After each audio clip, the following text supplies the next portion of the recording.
réussir à déclencher la guerre. La maçonnerie a besoin de tous ces hommes. Sur combien de voix pouvons-nous compter à la Chambre? Nos frères parlementaires sont à peu près tous sûrs. Sauf un, que j'oserais nommer, car il fait partie de notre loge. Qui donc? Avenel. Il tient des propos contre le Grand Orient et qui l'accuse de vouloir déclarer la guerre à l'Europe. Je n'ai jamais eu confiance en ce type-là. C'est une faute de l'avoir laissé entrer ici.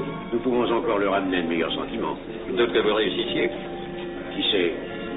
Nous avons peut-être les moyens pour ça.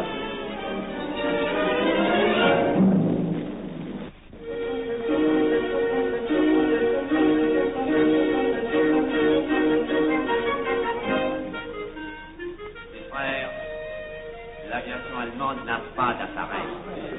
Plus de 2000 accidents d'avion l'année dernière en Allemagne. La ligne Siegfried est à peine construite. Les tanks allemands marchent difficilement. Un détail entre autres qui m'a été rapporté par un de nos frères. Quand leurs tanks sont entrés à Vienne, on s'est aperçu que certains d'entre eux étaient en carton et montés sur des hautes bicyclettes. Croyez-moi, mes frères, il est très facile d'abattre le national-socialisme dont les exigences en tête accrues deviennent intolérables. Et libérer ainsi nos frères réduisent à l'esclavage. Jamais nous n'avons été plus près. En 15 jours, nous réglerions le sort de l'Allemagne. Notre loi régirait l'Europe définitivement. Notre victoire est sûre. C'est faux. C'est faux. Silence. Ce que dit cet homme est faux. Mon frère, je vous rappelle alors, vous n'avez pas la parole. Je le sais. Je suis député et membre de la commission de la défense nationale. Je ne peux pas laisser se prolonger un discours aussi manifestement erroné. L'appréciation de monsieur... de notre frère, Liechtenstein. Oui, si vous voulez. Sur l'état de l'armée que possède l'Allemagne sont des mensonges. Et ajoutez quoi, c'est de la stupidité.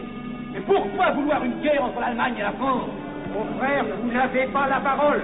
Peu m'importe. Mais je tiens à dire qu'aucun motif réel de conflit ne peut être invoqué. Vous le direz tout à l'heure, après l'exposé de notre frère. Non, je le dirai immédiatement, avant d'entendre des stupidités bellicistes. Oh. Mais vous tous, maçons, vous poussez à la guerre.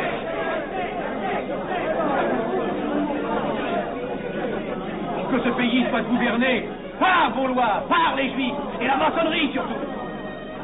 Le peuple français ne se battra pas pour défendre une idéologie fumeuse, un régime ignoble, une république pourrie. Mon frère Avenel, je vous prie de couvrir le temple.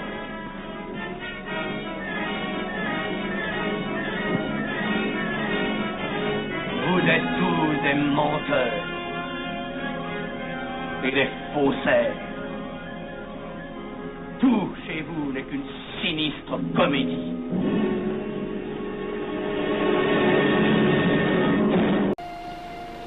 Ils sont arrivés. Ils ont réussi à déclencher leur guerre. Oh, ne bouge pas. Tes plaies sont à peine fermées. Si j'étais pas tombé sous les coups de ces criminels, j'aurais peut-être pu arrêter ça. Mais non, tu n'aurais rien pu empêcher, mon chéri. Ces hommes sont plus forts que toi. Ils ne t'auraient pas manqué.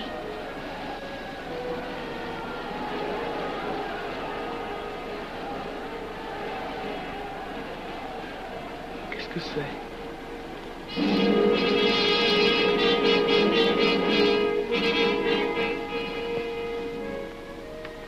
Les malheureux. S'ils savaient ce que je sais.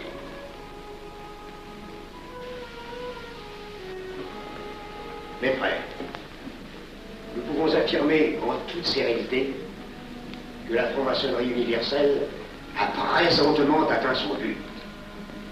Cette guerre qui est la nôtre est déclarée. Elle doit aboutir au triomphe de notre ordre. Il importe que le monde soit définitivement gouverné selon nos méthodes et par nos idées. Debout et alors. Frère premier surveillant, à quelle heure ferme-t-on les travaux? À minuit, vénérable maître.